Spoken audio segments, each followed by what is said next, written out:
एक दूल्हा एक दुल्हन, शादी का मंडप, और उस मंडप से शुरू होती है एक ऐसी साजिश जिसका अंदाजा कोई नहीं लगा सकता।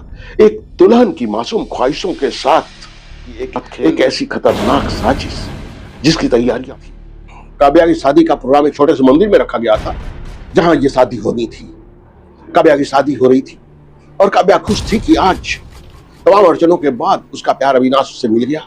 आज अविनाश और काव्या की शादी हो रही है, शादी के फेरे होते हैं, मंगलसूत्र पहनाया जाता है, और तभी काव्या के पास फोन आता है और वो फोन पर अविनाश का नाम देखकर चौंकती है, तुरंत कॉल रिसीव करती है और दूसरी तरफ से अविनाश की आवाज आ रही है कि काव्या, चेहरे में मैं नहीं हूं, वो कोई और है। काव्या हैरान होकर चेहरे में छुपे दूल्हे को देखती है जिसका चेहरा चेहरे के अंदर छुपा हुआ है। आखिर ये क्या था खेल? एक दुल्हन के साथ, एक लड़की के साथ क्या खेल खेला जा रहा था?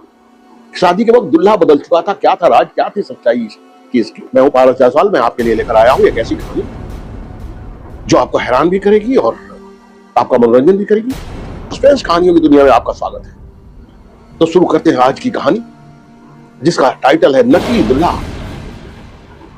यह कहानी है कलकत्ता की। कलकत्ता, दक्षिणी कलकत्ता के बालीगंज इलाके में एक शानदार कोठी है जिसे गुप्ता बाड़ी कहा जाता है। यह गुप्ता बाड़ी है अरिंदम सेन गुप्ता की, जो टी स्टेट और टी एक्सपोर्ट बिजनेस के लिए माने जाते हैं। पूरे कलकत्ता में उनका नाम है। हिमाचल में टी बगाने हैं, तो काफी संपन्न बिजनेसमैन परिवार है। पूरे भारत में उनके टी एक्सपोर्ट होते हैं, चाय एक्सपोर्ट किया जाता है। लेकिन घर में उनकी इकलौती बेटी है काव्या। वैसे तो घर में पूरा परिवार रहता है कि उनके छोटे भाई हैं सिद्धार्थ सेन गुप्ता, उनकी एक बड़ी विधवा बहन भी है शर्मिला गुप्ता जो उसी घर में रहती है। सिद्धार्थ सेन गुप्ता की पत्नी भी है कावेरी सेन गुप्ता, और उनका एक बेटा है। तो इस तरह से परिवार है, पूरा परिवार एक साथ रहता है। काव्या ने पिछले साल ही अपना कॉलेज कंप्लीट किया है।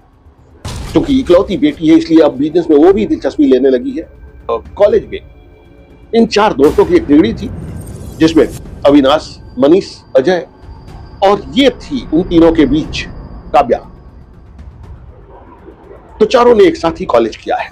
आज भी उनकी दोस्ती बरकरार है। सच ये है कि काव्या अविनाश से प्यार करती थी, और जब ये बात उसके पिता अरिंदम सेन को पता लगी तो उन्होंने अविनाश को बुलाकर बातचीत की।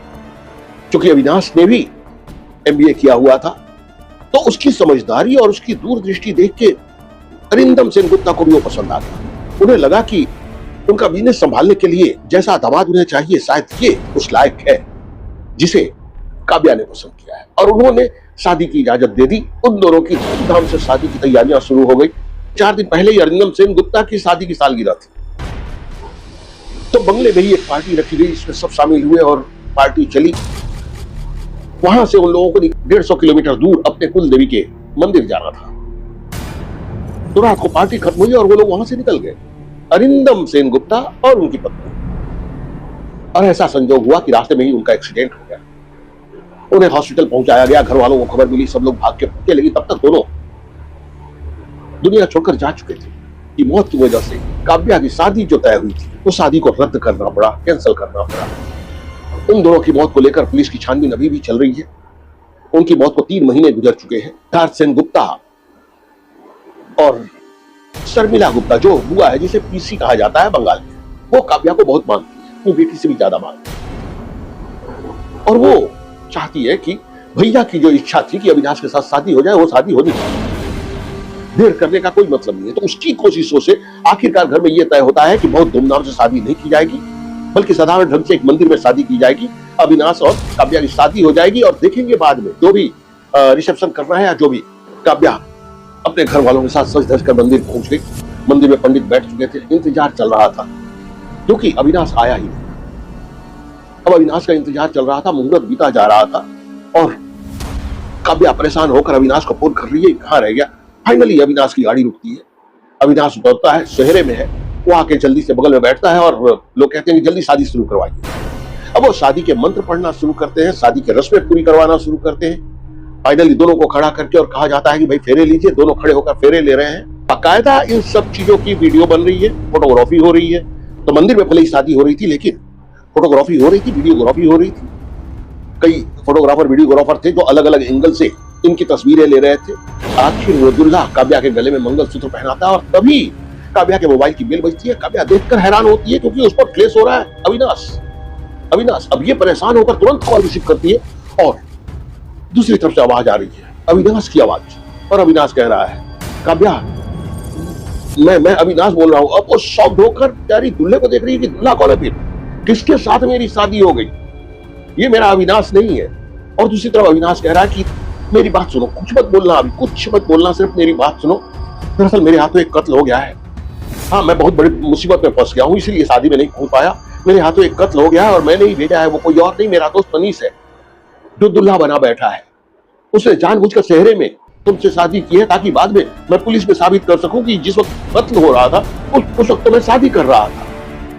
और किसी को बताना भी मत कि जिसके साथ तुम्हारी शादी हो रही है वो मनीष है। ये घबराई हुई पूछ रही है कि देखो देखो मेरे समझ में नहीं आ रहा। कहता सब कुछ बाद में समझाऊंगा, बस इतना समझ लो कि मेरे हाथों एक कत्ल हो चुका है और उस कत्ल के इल्जाम से तुम ही मुझे बचा सकते हो। तो मनीष को लेकर तुरंत घर जाओ, किसी को पता मत लगने देना कि तुम्हारे साथ जिसकी शादी हुई है वो मनीष है।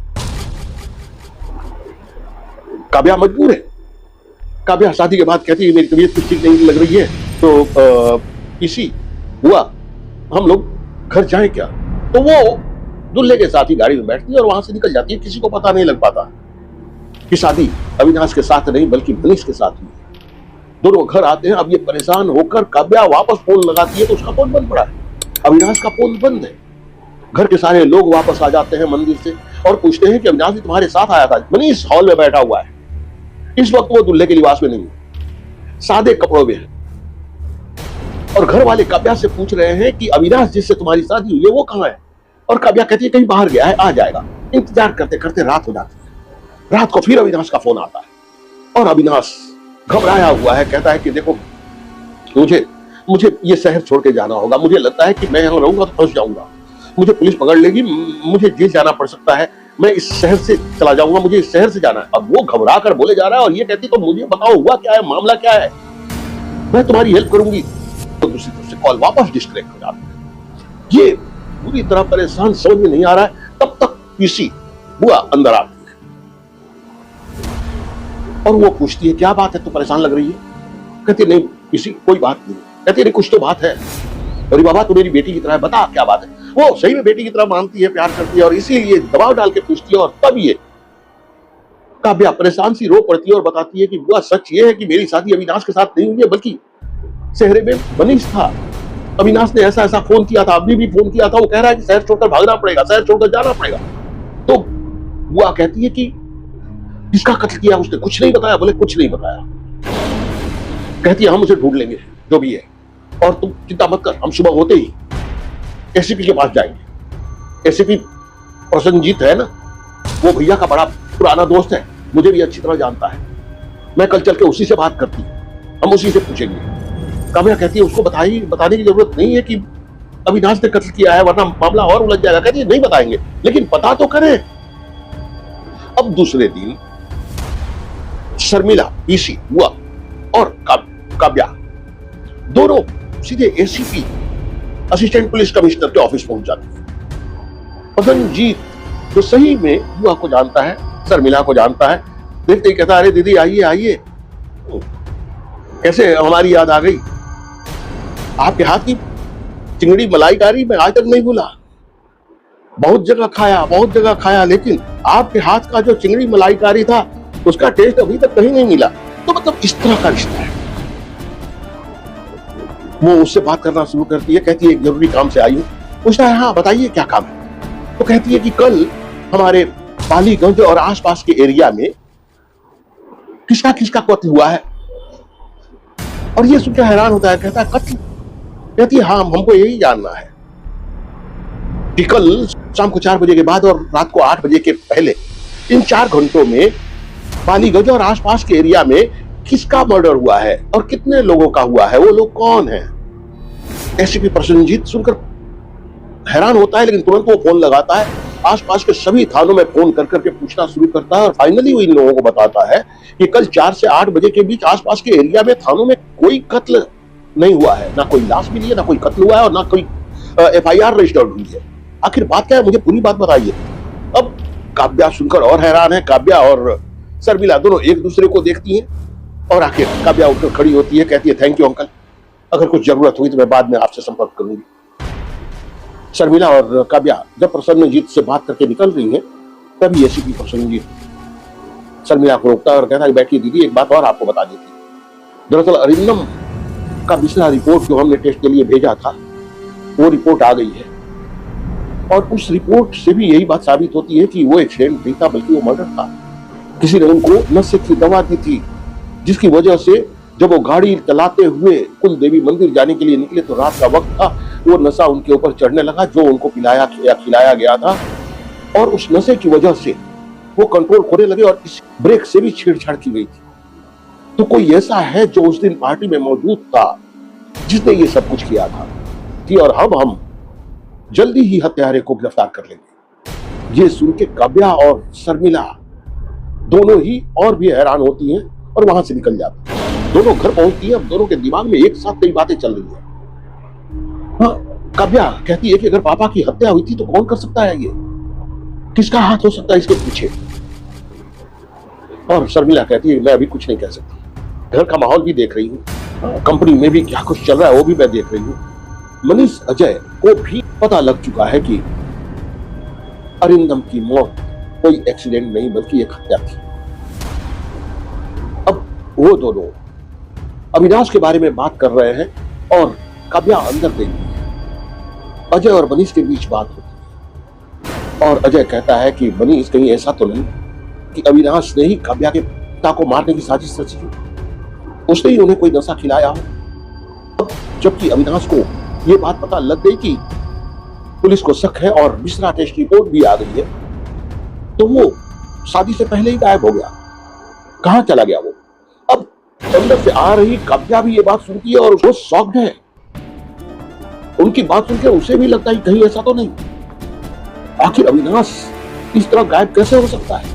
और अविनाश का ये कहना कि उसके हाथों कत्ल हुआ है और पुलिस का ये कहना कि कत्ल हुआ ही नहीं है।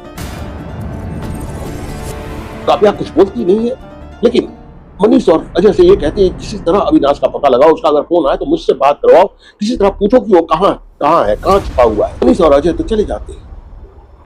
काव्या रात को अकेली है और फिर अविनाश का फोन आता है और अविनाश कहता है कि मैं ये शहर छोड़ चुका हूँ। तो पागल हो गए हो, किसका कत्ल किया है तुमने? पुलिस को ये मानना है कोई कत्ल हुआ ही नहीं और तुम अपने सर पर लिए जा रहे हो कि तुमने कत्ल किया है। और अविनाश कहता है कि तुम ये समझ रही हो या पुलिस ये समझ रही है कि कत्ल नहीं हुआ है, लेकिन मैंने कत्ल किया है, मैंने लाश को ठिकाने लगा दिया है। अगर मैंने लाश को ठिकाने लगा दिया तो पुलिस को कैसे पता लगेगा कि कत्ल हुआ है? मैं जानता हूं ना कि मैंने कत्ल किया है, लेकिन मुझे यह भी पता है कि उसके घर वाले उसकी गुमशुदगी की रिपोर्ट दिखाएंगे और 2-4 दिन के अंदर ये मामला खुलेगा। मुझे कुछ लोगों ने देखा भी है, तो वो भी सामने आ जाएंगे, वो गवाह बन जाएंगे, मैं फंस जाऊंगा, इसीलिए मैं ये शहर छोड़ रहा हूँ। कहती है प्लीज ऐसा मत करो, मैं तुम्हें बचाऊंगी, जो भी होगा हम रास्ता निकालेंगे, तुम आके मिलो। अविनाश का कॉल डिस्कनेक्ट होता है। अब वो मोबाइल किसी और के हाथ में। अविनाश एक कुर्सी पर बैठा हुआ है, वो बंधा हुआ है, वो दरअसल किसी की कैद में है। उसके बगल में कोई और नहीं, मनीष खड़ा है। दूसरी तरफ उसका दोस्त अजय खड़ा है और अजय ने पिस्तौल लगा रखा है। अविनाश के हाथ में एक पेपर है, जिस पेपर में पढ़कर वो काव्या को बोल रहा था, मनीष के लगाकर हौसला है कि तेरी नहीं अब मेरी चलेगी, देख मैंने क्या खेल खेला है। और वो हंस रहा है। क्या थी ये साजिश, क्या था ये सारा जाल जो इन लोगों ने बुना था और क्यों बुना था, क्या थी इसकी बैक स्टोरी और आगे क्या होने वाला था। अगर ये कहानी पसंद आई हो तो लाइक करें, शेयर करें, कमेंट करें, बताएं कि आपको ये एपिसोड कैसा लगा। इन सारे सवालों का जवाब कि मनीष और अजय ऐसा क्यों कर रहे थे, वो अब अविनाश के साथ क्या करने वाले थे, काव्या क्या इस सच्चाई तक पहुंच पाई कि अविनाश मनीष और अजय के कब्जे में था, उसे मजबूर करके वो सब कुछ बुलवाया जा रहा था जो वो सुन रही थी। आखिर इस साजिश का मतलब क्या था, इसका अर्थ क्या था? इन सारे सवालों का जवाब आपको मिलेगा अगले एपिसोड। अगला एपिसोड जो इस कहानी का दूसरा एपिसोड होगा, जिसका टाइटल है नकली दुल्हा, तो देखना ना भूलिए, जरूर देखिए। तो मिलते हैं अगले एपिसोड। धन्यवाद।